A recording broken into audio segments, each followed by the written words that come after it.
ሰላም ኣምላኽ ምሳኹም ይኹን ክቡራት ተኸታተልቲ ኣነ ኣምላኽ መስገን ሰላም ኣለኹ ንስኹምን ሰላም ክትህሉ በዓልቲ ሙሉ ተስፋይ ምሳኹም ዘለኹ ሓፍትኩም ዓይኖሚ ሎማዓንቲ ኻኒ ከመይ ጌርና ኣዝዩ ጽቡቕን ልስሉስን ዝኾነ እንጀራ ንሰርሕ ሒዘልክን መጽኤ ከመይ ጌርና ንሰርሕ ከኣኒ ስቴፕ ባይ ስቴፕ ክንከታተል ኢና ሕጂ ማለት እዩ ብሩኻቲ ብሓደ ሓቢርና ንጀምር ክሳብ መወዳእታ ክትከታተሉ ንኻኒ ብኽብሪ ዕድመኩም ኣብዚ ሕጂ መባኽዕቲ ዝኾነኒ ዝነበረ ናተይ ማለት እዩ ኣብቲ ጎማይ ገይረ ኣለኹ ኣብዚ ከዓ 2 ኪሎ ፊኖ ሓርጭ መዊቐዮ ቁሩብ ማለት እዩ ጽልዋ ኣቢለዮ ሕጂ ንዕኡ ኣብቲ ጎማይ ገይረ ኣለኹ ኣብዚ ከዓኒ ሬድ ጣፍ ይዝብል ግን ጣፍ ኣይኮነን ከርእየክን እቲ ሓርጭ ከምኡን መሸላ ማለት እዩ ኣበይ ገዚእዮ እንታይ ዓይነት ሓርጭ ከዓኒ ከርእየክን እየ ማለት እዩ ሕጂ ንዕኡ ጽቡቕ ገይረ ሕሲ ከብሎ እየ ማለት እዩ ንምንታይ ምስ መወቅክዎ ምስ ሓመስክዎ ተሓርጭ ዘይነፍኽዎ እቲ ጥረጥረ ንክትሓስዮ ግዜ ስለ ዝወስደልካ ጽቡቕ ይድሕሰየልካ ተሓርጭ ማለት እዩ እዚኣ ናተይ ተመክሮ እያ ተጠቒማትክን ከዓኒ ተጠቀማላ ማለት እዩ ሕጂ ከም ዝትሪኦ ዘለኽን ነቲ ጥቕልል ዝበለ ሓርጭ ክብትኖ ክብል ብዙሕ ግዜ ስለ ዝሓስዮ ጽቡቕ ይኾነለይ ተጣይታይ ማለት እዩ ኢብን ዋላ ማሽን ኣነ ከምኡ ገይረ እየ ድሓስዮ ማለት እዩ ሕጂ ከም ዝትሪኦ ዘለኽን ከምዚ ገይረ ጽቡቕ ገይረ ሕሲ ምስ ኣበልክዎ በብቁሩብ ማይ እንዳገበርኩ ከዓ ክቕጡነ እየ ማለት እዩ ክንሓስዮ ኣለና ዝኾነ ዓይነት ብሑቕ ማለት እዩ ዝኾነ ዓይነት ሓርጭ እንድሕር ጽቡቕ ጌርና ሕሲ ተቢልናዮ እዩ ዘጽብቐልና ማለት እዩ ሕጂ ከም ዝትሪኣኒ ዘለኽን በብቁሩብ የማይ እንዳንጠብኩ ድሓስዮ ደለኹ ማለት እንዳገበርኩ ማሽን ተለይክን ብማሽን ክትጥቀማ ትኽእላ እኽን ማሽን ዘይብልክን ከዓ ብኢድክን ማለት እዩ ሕጂ ከም ዝትሪኣኒ ዘለኽን ጽቡቕ ገይረ ሓስዮ ዋላ ክትሪኦ ከለኽን ከመይ ኢሉ ኣሎ ከም ዝተሓሰየስ ፍሉጥ ማለት እዩ ሕጂ ከምዚኣ ጌርና ጽብቕቲ ጌርና ሕሲ ከነብላ ኢና ማለት እዩ እዚ ነተን ኣብ ከባቢኽን ጣፍ ዘይትረኽባ ወይ ዝኾነ ምሻሎ ከምዚ ዓይነት ሓርጭ ኣይንረክብና ገለ ትብላ ኣብ ዝኾነ ድኳን ክትረኽቦ ትኽእላ ኣብ እንዳ ዓረብ እቲ ጸሊም ሬድ ጣፍ ዝበልኩኽን ትቐይሕ ጣፍ ዝበልኩኽን ኣብ እንዳ ዓረብ ክትረኽቦ ትኽእላ እኽን ተሓርጭ ኩሉ ክሕብረክን እየ ብመልክዕ ስእሊ ገይረ ከዓ ከርእየክን እየ ማለት እዩ ሕጂ ከም ዝትሪኦ ዘለኽን ጽቡቕ ገይረ ቅጥን ኣቢለ እየ ክገድፎ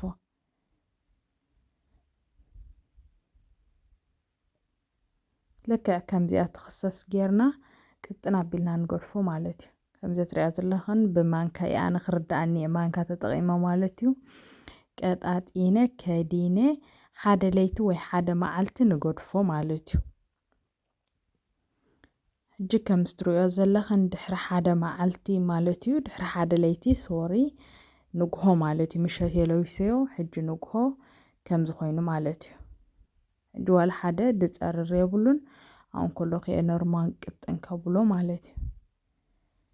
ከም ዝሪኦ ዘለኽን ሓፊስ ኣይኮነን እንድሕሪ ኣብዚ ተሓፊስና ሕጂ ማይ ቀጢና ንሓደ ሰዓት ወይ ፍርቂ ሰዓት ግድፍ ነብሎ ማለት እዩ ጨው ጥቀሚ ሕጂ ከምቲ ኩሉ ግዜ ዝብለክን ንጣዕሙ ጽቡቕ ጣዕሚ ይድህበና እንድሕር ጨው ተጠቒምና ዝበለፀ ማለት እዩ ሕጂ እዚ ጨው ምስ እተናሉ ቁሩብ ክንገድፎ ኣለና 20 ደቂቕ ድዩ ፍርቂ ሰዓት ድዩ ዝክሳብ ዝብል ክንገድፎ ኣለና ቀልጢፍና ተሰንኪትናዮ ከምዚ ጽቡቕ ኣይመፀልናን እዩ ሕጂ ደጊመ ከም ዝትሪኣኒ ዘለኽን ጽቡቕ ገይረ እቲ ጨው ሕሱስ ኣቢለዮ ኣለኹ ድሕሪ ፍርቂ ሰዓት ከዓ ማለት እዩ መጎጎይ ኣርሲነ ክኻስስ ክንጅምር ኢና ማለት እዩ ክንካስስ ክንጅምር ኢና ናይ መጀመርያ ጣይታይ ከምዛ ትሪኣ ዘለኽን ትኾነለይ ኣላ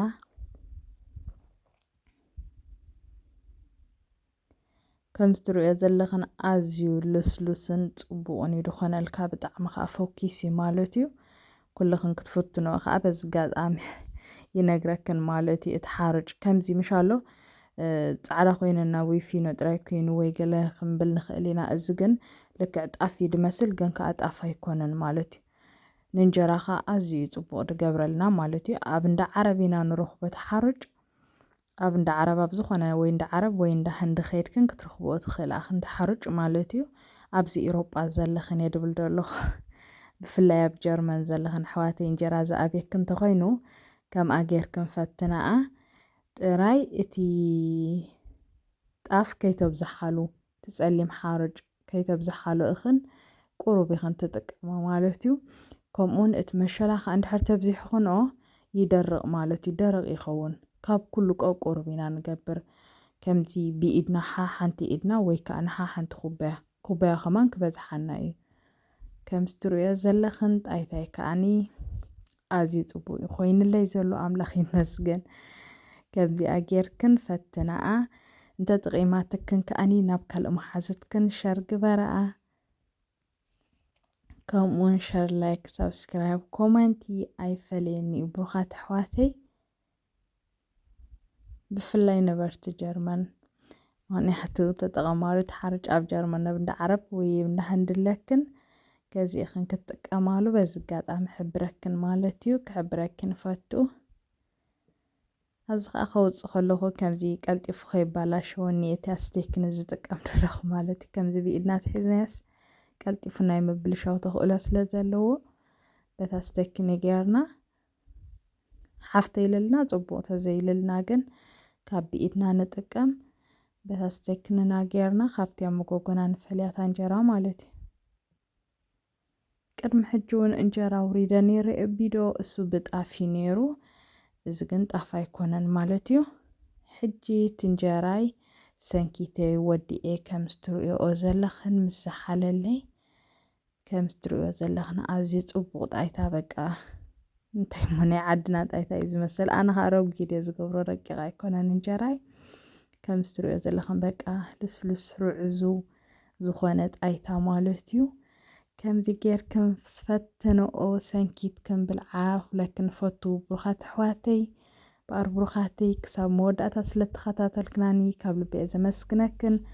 ኣብ ቀጻሊ ብኻልእ ቪድዮ ክሳብ ዝምለሰክን ሰሰናዩ እንተፈቲኹን ናብ መሓዙትክን ሸር ግበርኦ